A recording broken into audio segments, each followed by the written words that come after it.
उत्तराखंड और हिमाचल प्रदेश में रात के अंधेरे में दबे पांव आई तबाही ने लोगों को दहला दिया। इस बादल फाड़ तबाही में कुछ लोग काल के काल में समा गए। इन पहाड़ी राज्यों में भारी बारिश और बादल फटने की घटनाओं ने जनजीवन को पूरी तरीके से प्रभावित किया। घर, सड़कें और फसलें तबाह हो गई और कई लोग इस आपदा की चपेट में आ गए। वहीं देश के दूसरे हिस्सों में भी बारिश ने मुश्किलें बढ़ाई है। खासकर महाराष्ट्र, पश्चिम बंगाल, मध्य प्रदेश, राजस्थान और उत्तर प्रदेश जैसे राज्यों में जलभराव और बाढ़ ने लोगों का जीना मुहाल कर दिया। ऐसे में राहत और बचाव कार्य तेजी से चल रहे हैं। रिपोर्ट आपको दिखाते हैं।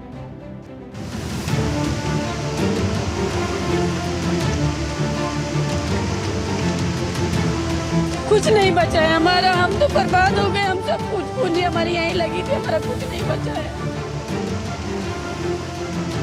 दुकान थी हमारी, जमा पूंजी चली गई थी। बादल फटे, पहाड़ टूटे,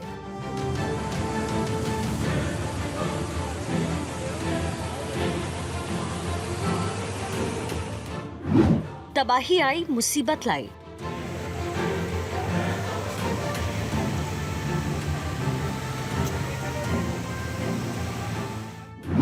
हिमाचल उत्तराखंड का दर्द, कुदरत बनी बेदर्द।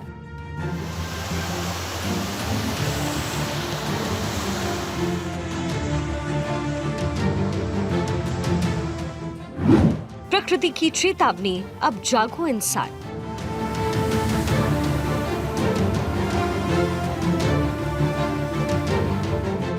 कुदरत ने एक बार फिर से अपना रंग बदला है। देश के कई राज्यों में बारिश और बाढ़ ने तबाही मचाई, लेकिन हाल सबसे बुरा उत्तराखंड और हिमाचल प्रदेश का है, जहां कुदरत का कहर ऐसा बरपा कि इंसानी रूह कांप गई।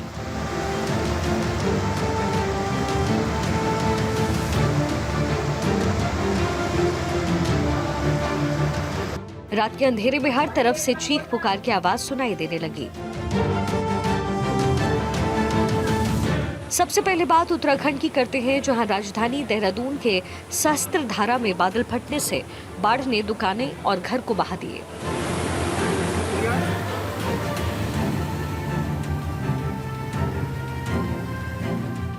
देहरादून का सहस्त्रधारा एक पसंदीदा पर्यटन स्थल है, जहां लोग गर्म पानी के झरनों और प्राकृतिक सौंदर्य का आनंद लेने आते हैं। लेकिन बीती रात को यहां बादल फटने से भयानक बाढ़ आई। रात भर हुई भारी बारिश से तमसा नदी उफान पर आ गई।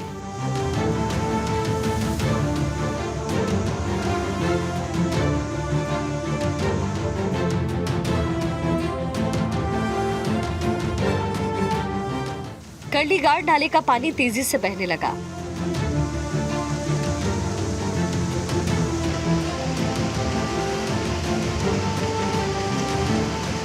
नतीजा, कई दुकानें बह गई और घर पूरी तरीके से तबाह हो गए।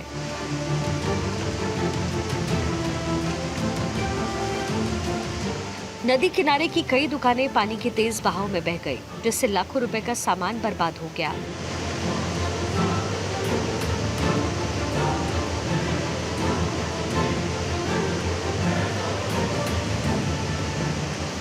फन वैली के पास और उत्तराखंड डेंटल कॉलेज के करीब देहरादून हरिद्वार नेशनल हाईवे पर एक पुल टूट गया।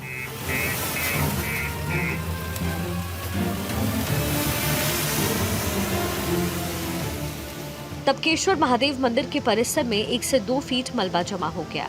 मंदिर क्षेत्र में भारी नुकसान हुआ।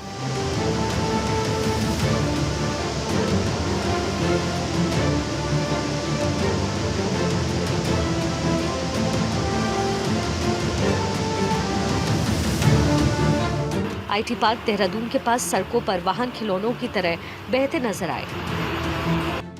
भारी बारिश के चलते जिला मजिस्ट्रेट ने देहरादून के सभी स्कूलों के लिए छुट्टी घोषित कर दी। प्रशासन हाई अलर्ट मोड पर है। लापता लोगों की तलाश तेजी से हो रही है। लोग दहशत में हैं।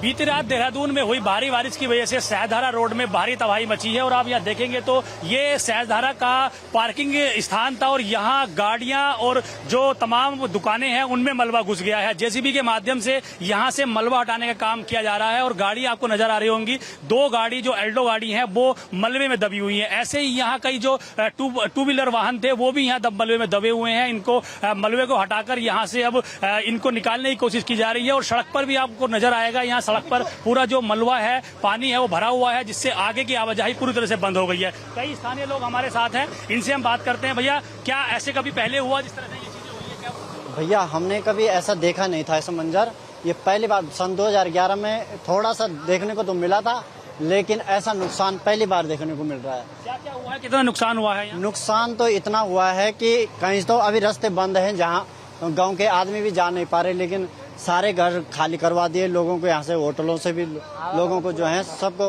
हटा दिया रातों रात। 11:30 बजे तकरीबन ये हुआ। तो उसके बाद फिर जो है नदी बहुत तूफान का। आप भी यहीं रहते हैं? हम भी यहीं लोकल है। क्या काम है यहाँ पे? हमारी शॉप है, एक दुकान हमारी ऊपर से बह गई है, तो भाई लोगों की मतलब सारी सब चीज खत्म हो गया यहाँ पे। जितनी दुकानें थी, कोई रोजगार था, सब कुछ ऊपर 2-3 गांव खत्म हो गए, पूरा लैंडस्लाइड हो गया, ऊपर से दरारें पड़ गई पूरे गांव में, सब पूरे नीचे आने वाले। ये यहाँ आपने पहले कभी ऐसा हुआ था या 2011 में देखा था, वो 2011 में इतनी तबाही नहीं हुई थी जो इस बार हुई है। जो हमारी आप भी यहीं रहते हैं भैया? जी सर। क्या काम करते हैं सर, हमारी शॉप है इधर। क्या क्या हुआ, शॉप में नुकसान हुआ है? शॉप में सर हाँ मलबा भर गया है और यहाँ आधी से ज्यादा मार्केट जो है पूर्ण रूप से क्षति हो चुकी है। जो ये यहाँ से ये हटा रहे हैं मलबा, ये क्या जगह थी, क्या ये पार्किंग था सर यहाँ का। ये सहजधारा का मेन पार्किंग है और ये रोबे के पास पड़ता है और यहाँ पर पूर्ण रूप से आवाजाही पूरी प्रभावित है और कुछ बताते हैं कुछ लोग आगे दबे हुए हैं जो अभी मिले नहीं है। कितने लोगों की जानकारी आपको? सर बता रहे हैं कि 2 से 3 लोग जो है दबे हुए हैं, मिले नहीं है। देखिए, स्थानीय लोगों का कहना है कि 2 से 3 लोग यहाँ मलबे में दबे हुए हैं और यहाँ भी आप देखेंगे तो ये जो मलबा है, यहाँ पूरा जो पार्किंग को है उसको पूरी तरह से बंद कर दिया है, पार्किंग को, और पूरा नुकसान यहाँ पर आपको नजर आ रहा है। चारों तरफ मलबा ही मलबा है यहाँ। और अब फिलहाल जिला प्रशासन की टीमें, एनडीआरएफ, एसडीआरएफ की टीमें रेस्क्यू में जुट गई हैं। मौके की नजाकत को देखते हुए मुख्यमंत्री पुष्कर सिंह धामी ने मौके का जायजा लिया और अधिकारियों को जरूरी दिशा निर्देश दिए। कल शाम से ही काफ़ी तेज बारिश होने के कारण से, बादल फटने के कारण से देहरादून जनपद, टिहरी जनपद और उत्तरकाशी के भी कुछ इलाकों में आज काफ़ी नुकसान हुआ है, बड़ी आपदा आई है। बादल भी फटा है, जान माल की भी क्षति हुई है। अनेक स्थानों पर संपर्क मार्ग कट गए हैं, पुल भी इस आपदा की भेंट चढ़ गए हैं। नदियों का जलस्तर काफ़ी उफान पर है। ऐसे पूरे क्षेत्रों का लगभग सभी क्षेत्रों पर सभी अधिकारी जो आपदा प्रबंधन से जुड़े हुए हैं, जिला प्रशासन के हैं, एनडीआरएफ, एसडीआरएफ के लोग हैं, सभी समन्वय के साथ सभी क्षेत्रों में राहत के काम, बचाव के कार्य कर रहे हैं। मैं भी गया था, कुछ स्थानों पर देखा है मैंने भी, और हमारा प्रयास होगा कि जल्दी से जल्दी एक तो जो संपर्क मार्ग कट गए हैं, भू दशाओं की चपेट में आ गए हैं, आपदा की भेंट चढ़ गए हैं, उनको फिर से चालू किया जाए। बिजली की लाइनें भी ध्वस्त हो गई हैं, पुल भी जो ध्वस्त हुए हैं, नेशनल हाईवे भी इस कारण से प्रभावित हुआ है। हम प्रयास कर रहे हैं जल्दी से जल्दी स्थिति को। वहीं उत्तराखंड में भारी तबाही की खबर सुनकर पीएम नरेंद्र मोदी और केंद्रीय गृह मंत्री अमित शाह ने उत्तराखंड के मुख्यमंत्री पुष्कर सिंह धामी से फोन पर बात की और हालात की जानकारी ली और हर संभव मदद का भरोसा दिलाया।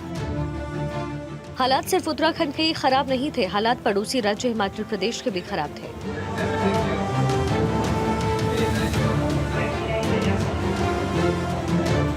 हिमाचल प्रदेश में मानसून ने जाते जाते भारी तबाही मचाई। देर रात को मंडी जिला में बादल फटने से सोनखड्ड नदी उफान पर आ गई।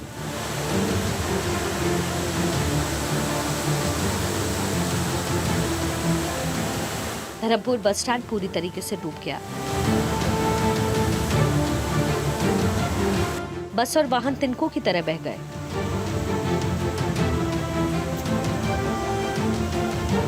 धर्मपुर बस स्टैंड कबाड़ में तब्दील हो गया। चंद घंटों में तस्वीर बदल गई। जिसने भी देखा हालात देखकर दंग रह गया।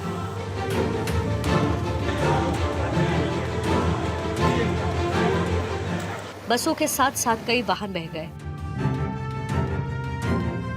मंडी और आसपास के इलाकों में भूस्खलन और बाढ़ ने कहर बरपाया। धर्मपुर में रात की बारिश ने ऐसा तांडव मचाया कि पूरा बस स्टैंड जलमग्न हो गया। कई वाहन, घर और दुकानें क्षतिग्रस्त हो गई। पूरे हिमाचल में 493 सड़कें बंद हो गई, जिसमें 3 नेशनल हाईवे शामिल हैं, NH3, NH 305 और NH 503A। 352 बिजली ट्रांसफार्मर खराब हो गए। 163 पानी की आपूर्ति योजनाएं प्रभावित हुई। मानसून शुरू होने के बाद से अब तक 409 लोग मारे गए, जिनमें 180 की मौत सड़क हादसे में हुई। 41 लोग अब भी लापता हैं। राज्य को तकरीबन 4,504 करोड़ रुपए का नुकसान हुआ।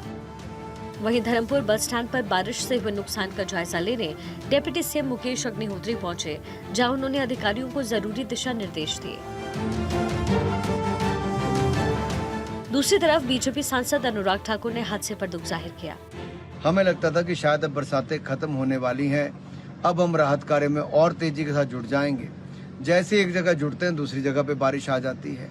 ये सिलसिला लगातार जारी है और बारिश ने मिट्टी को इतना खोखला एक तरह से कर दिया है कि मिट्टी की पकड़ खत्म होती जा रही है। गांव धंसते जा रहे हैं, मकान गिरते जा रहे हैं, बसें बहती जा रही हैं, आदमी लापता होते जा रहे हैं। हालात ऐसे हो गए हैं कि जहां पर किस रात को न जाने कितनी बारिश हो और कौन कब अपने जीवन खो दे। इस तरह की परिस्थितियां जब हिमाचल में बनती हैं तो अपने आप में जनता में भय भी होता है, जानें भी जा रही हैं और जान माल का नुकसान भी हो रहा है। वहीं पर हम धन्यवाद दें कि स्थानीय मोदी जी ने आके हिमाचल प्रदेश को 1500 करोड़ रुपए की मदद की। मेरा राज्य की सरकार से अनुरोध है कि मदद को जन जन तक पहुंचाने का काम करें। जन जन तक पहुंच नहीं पा रही, यहाँ तक कि राज्य की सरकार की ओर से न तरपाल, न पैसा, न बाकी सुविधाएं मिल पा रही हैं। तो जनता के बीच में कहीं ना कहीं सवाल खड़ा है कि सरकार है कहाँ। इतना ही नहीं, देश के दूसरे राज्यों में भी बारिश और बाढ़ ने लोगों का जीना मुहाल किया हुआ है।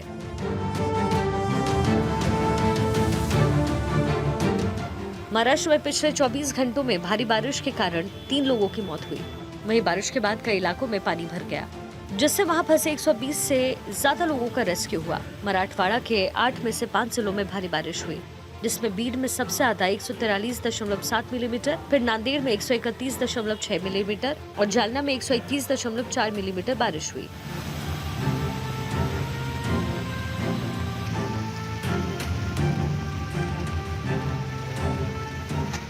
एनडीआरएफ और अन्य बचाव दल प्रभावित जिलों में लोगों को निकालने में लगे हैं। कुदरत के बदलते मूड को देखते हुए मौसम विभाग ने चेतावनी जारी की है कि बिहार, झारखंड, गोवा, मध्य प्रदेश, उत्तर प्रदेश, हिमाचल प्रदेश, तमिलनाडु, महाराष्ट्र और बंगाल में भारी बारिश होने की संभावनाएं हैं।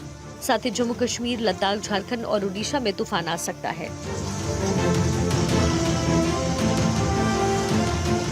Bureau report, Bharat 24।